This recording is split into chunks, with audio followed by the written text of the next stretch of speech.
Hello everyone.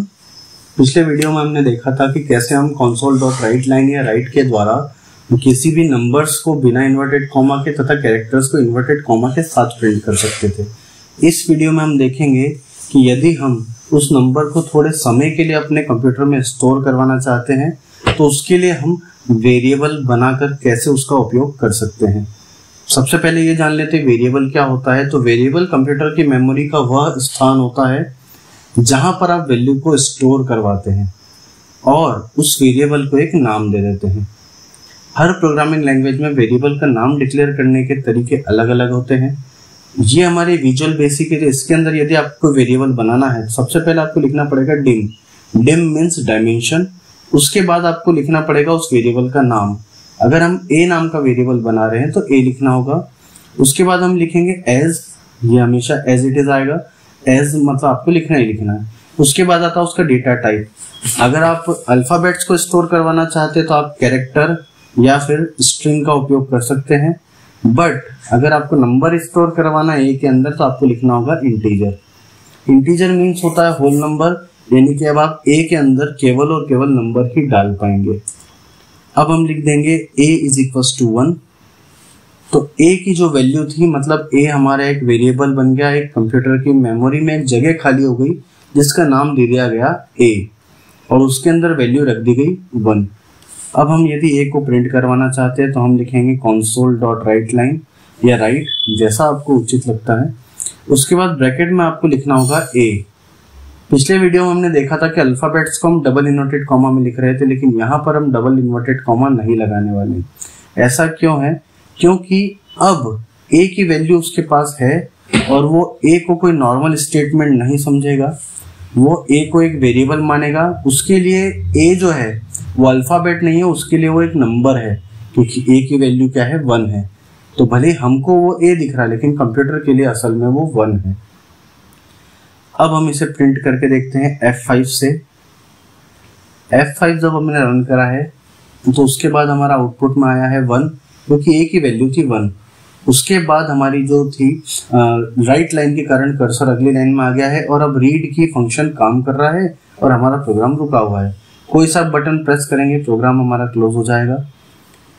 ये था हमारा वेरिएबल का एक बेसिक सा कॉन्सेप्ट। इसके अलावा एक चीज एग्जाम में और पूछी जाती है कि वेरिएबल को डिक्लेयर करने के लिए जब हम कोई नाम देते हैं तो उस नाम को देने के क्या क्या रूल्स होते हैं। तो कुछ रूल्स आपको हमेशा ध्यान रखने नाम को देने के। पहला रूल होगा कि आपका नाम जो होगा वो कैपिटल और स्मॉल अलग अलग होते हैं। मतलब अगर आपने कैपिटल ए कोई वेरिएबल बनाया है फिर उसके बाद आपने स्मॉल ए कोई वेरिएबल बनाया है तो दोनों वेरिएबल अलग अलग हैं। कैपिटल और स्मॉल मतलब आपका वेरिएबल का नाम केस सेंसिटिव होता है, मतलब कैपिटल स्मॉल का बराबर ध्यान रखा जाता है। अगर आपने दोनों को एक समझने की भूल कर दी है तो वैसा नहीं है। कैपिटल ए और स्मॉल ए अलग अलग वेरिएबल्स होते हैं, ठीक है। उसके बाद आपको अपने वेरिएबल्स में नाम में कभी भी स्पेस नहीं देना है। यदि आपने स्पेस दिया है तो वेरिएबल के नाम में एरर आ जाएगी। उसके बाद आपको अपने नाम में कभी भी कोई भी स्पेशल सिंबल जैसे डैश, कॉमा, @ डॉट ऐसा कुछ भी यूज नहीं करना है। केवल एक सिंबल अलाउड रहता है, वो रहता है अंडरस्कोर। आप अंडरस्कोर करके कुछ भी लिख सकते हैं, उसमें कोई प्रॉब्लम नहीं होगी, लेकिन अगर आपने उसके अलावा कोई भी सिंबल दिया है तो प्रॉब्लम आना स्टार्ट हो जाएगी। तो इसीलिए आपको कोई स्पेशल सिंबल भी नहीं देना है। आपको नंबर कभी भी आगे नहीं लिखना है।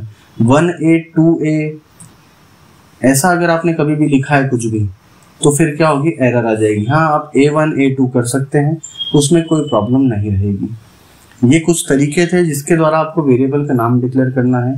सपोज करिए हम एक और वेरिएबल बना रहे हैं b, यहाँ पर हम b की वैल्यू दे देंगे b इज इक्वल टू 2। अब हम यहाँ पर a प्लस b करवाएंगे। a प्लस b हमारे लिए a प्लस b है, बट कंप्यूटर के लिए है 1 प्लस 2। तो जैसे अब हम इसे प्रिंट करके देखेंगे स्टार्ट से, तब हम देखेंगे आंसर आ चुका है हमारा 3।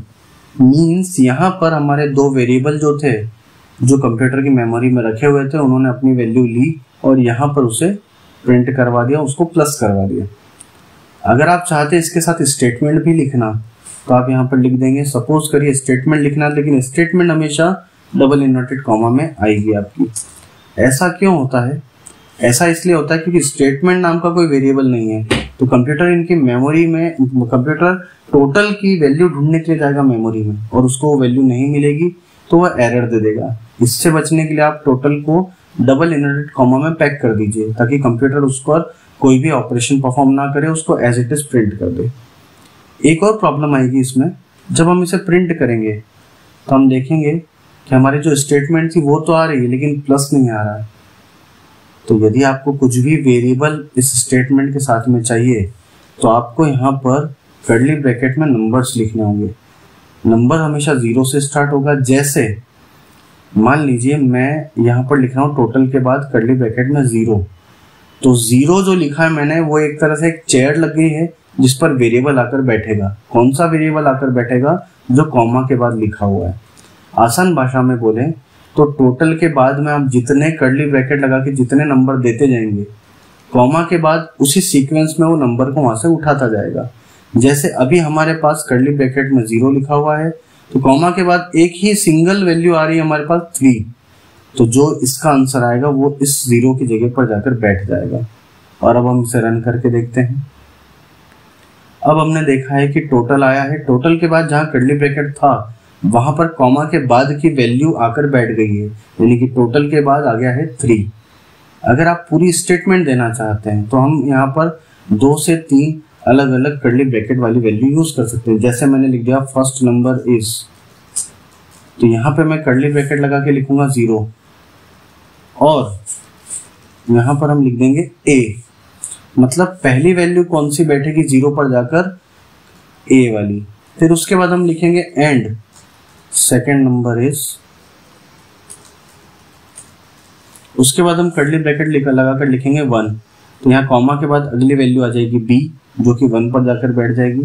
फिर हम लिखेंगे एंड देयर टोटल इज, उसके बाद हम कर्ली ब्रैकेट लगाकर लिखेंगे 2, और यहाँ पर उसका टोटल लिख देंगे कॉमा के बाद a प्लस b। तो होगा क्या, जिस सीक्वेंस में यहाँ नंबर लिखे हुए हैं उसी सीक्वेंस में यहाँ से वो वैल्यू उठाता जाएगा और उनको वहां पर रखता जाएगा हमारे नंबर्स पर। ठीक है, अब यहाँ पर हम इसे प्रिंट करके देख लेते हैं।